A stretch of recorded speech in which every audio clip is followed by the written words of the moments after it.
इन्हीं का प्रश्न है, यही हुआ कि किसी से प्रेम किया, उसने किसी और से कर लिया। हाँ। अब बदले लेने की भावना और ये अंदर से जल रहा हूँ और नहीं। एक ऐसा स्थिति आ गई कि नहीं नहीं, मतलब बाहर निकलना मुश्किल हो बदला तो बिल्कुल बिल्कुल गलत मार्ग है, बिल्कुल गलत मार्ग है। चुपचाप सह जाओ और अपनी गलती मानो, अपनी गलती मानो कि हम बिना पहचान किए, बिना परिचय किए इस तरह से तमाशा देख डाला। नहीं तो किसी से प्यार करने के पहले कुछ दिन तटस्थ भूमिका निभाओ, देखो व्यक्ति का स्वभाव क्या है। केवल वो तुम्हारा शोषण करना चाहता है कि प्यार करता है? वो जो तुरंत हमारे आकर्षण में आकर तुरंत हैवी प्यार दिखाने लगे, समझ लो ये व्यक्ति प्यार नहीं कर रहा, ये केवल वासना का भूत है, अपने भूत मिटाना चाहता है, चाहे वो लड़की हो चाहे वो लड़का हो।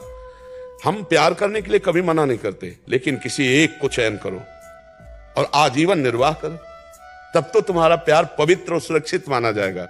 आज कल परसों नरसों, इसे जानते हो क्या कहते हैं? व्यभिचार। जो कई पुरुषों से संबंध रखे उसे क्या कहते थे हमारे समाज में?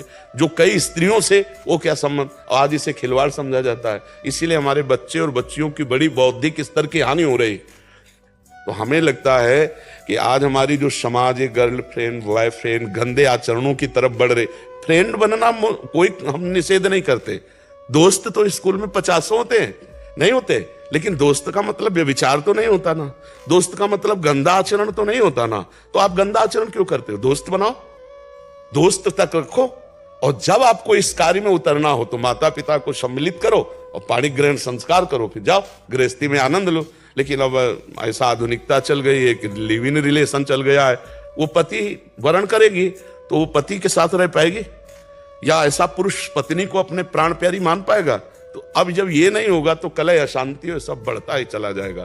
अब भोगों में सुख है नहीं। अब नए नए बच्चे जब भोगों में उतरते हैं तो सुखानुभूति होती नहीं है, तो फिर व्यसन करते हैं, ड्रग्स है, गांजा है, चिले, ये सब जीवन बर्बाद हो रहा है। तो आप लोग जैसे विज्ञजन हैं, संभालो हमारी नई पीढ़ी को। महाराज जी, ये भी बहुत बड़ा कारण हो जाता है कि फिर शरीर को नष्ट करने का, कि अभी रहा नहीं गया, मानसिक तनाव से बाहर नहीं आ पाए। बहुत नहीं, हम समझ रहे हैं, हम उसमें घुस के समझ रहे हैं।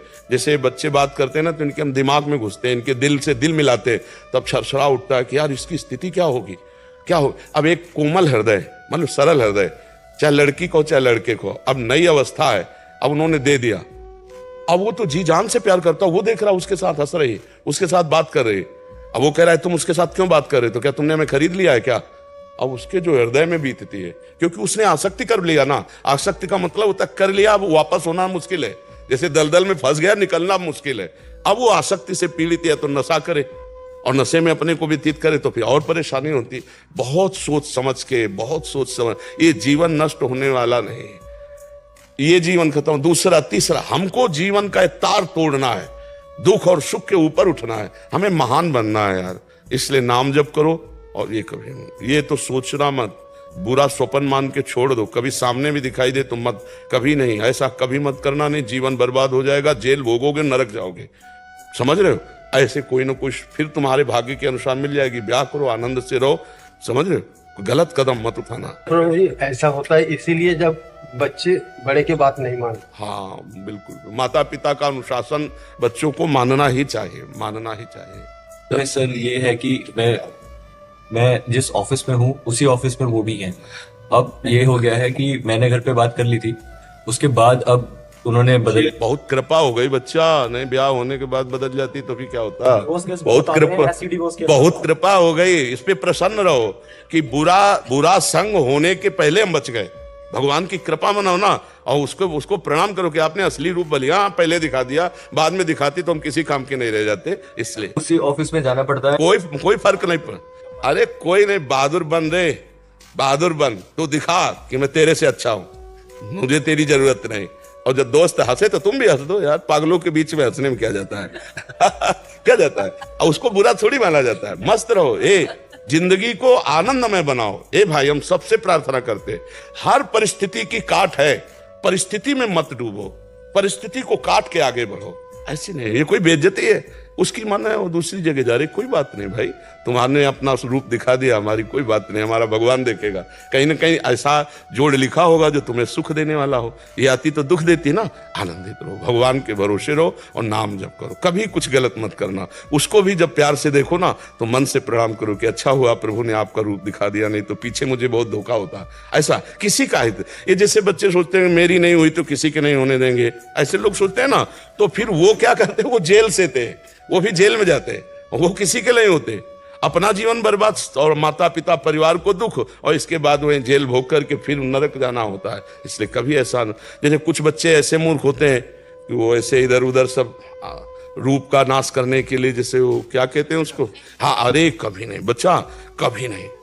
और एक चीज बताएं, सच्चा प्यार तुम अगर किए हो तो प्यार का स्वरूप जानते हो क्या होता है?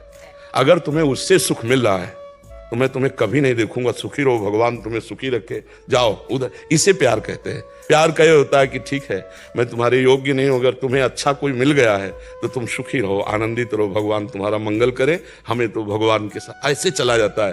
तुमने उसे प्यार किया तो उसको आशीर्वाद दीजिए, जाओ जहां तुम्हें सुख, तुम अच्छा सोचो, उसको तो निगेटिव फल मिलेगा ही। जो निगेटिव चलता है उसको नकारात्मक फल मिलता है। तुम सकारात्मक, आज हमारे पास आए हो ना, तो तुम अपने प्यार को आशीर्वाद दो कि हमने तो तुम्हें प्यार किया, तुम भले प्यार ना करो, तुम्हारा मंगल हो, भगवान तुम्हें सुखी रखे।